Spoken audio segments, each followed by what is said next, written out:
On Wednesday, India's Foreign Secretary Vikram Misri, a colonel in the Indian Army, Sophia Qureshi, and a wing commander in the Indian Air Force, Vyomika Singh, addressed the media at the National Media Center in New Delhi.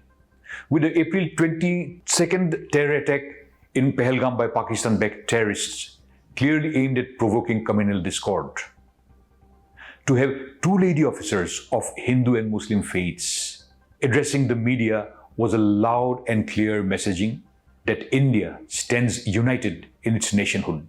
Operation Sindoor, in retaliation against the Pahalgam terror attack, comprised waves of precisely aimed attacks in the intervening night of May 6 and 7 by Indian Army's aerial assets, including missiles and the Indian Air Force's fighter aircraft fleet on 9 terror targets. It began at about 1:05 a.m. and ended at about 1:30 a.m.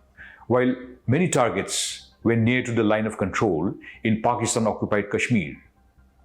The farthest target was the Markaz Subhan Allah, one of the headquarters of the terror network Jaish-e-Mohammad in Bahawalpur in Pakistan's Punjab province. It is located about 100 kilometers away from the border. If anything, the fact that these attacks were executed right under the Pakistani army's nose at a time when they're in a state of complete alert, especially after the Pahalgam massacre of April 22, is demonstrative of the Indian military's capability. But for hours after the attack, Pakistan's Inter-Services Public Relations (ISPR) and integrated media wing of the Pakistan military establishment began its misinformation offensive, making various kinds of claims, including one where it was said that many Indian Air Force fighter aircraft were being downed. Interestingly, the Foreign Secretary Misri's short address indicated warning to Pakistan to let matters end it there and then. He said these actions for Operation Sindoor were measured, non-escalatory, proportionate, and responsible. He said they focused on dismantling the terrorist infrastructure and disabling terrorists likely to be sent across to India.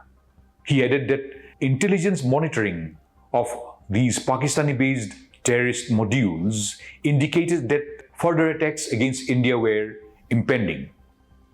There was therefore a compulsion both to deter and to preempt.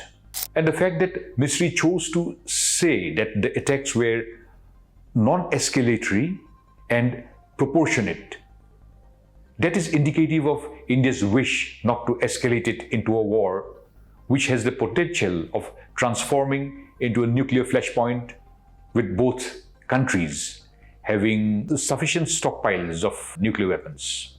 The locations of the targets were based on intelligence-based inputs and so selected as to avoid damage to civilian infrastructure and loss of any civilian lives, while no Pakistani military installations were targeted. But with Pakistan warning of retaliation, it may be that things are only beginning to heat up between India and Pakistan.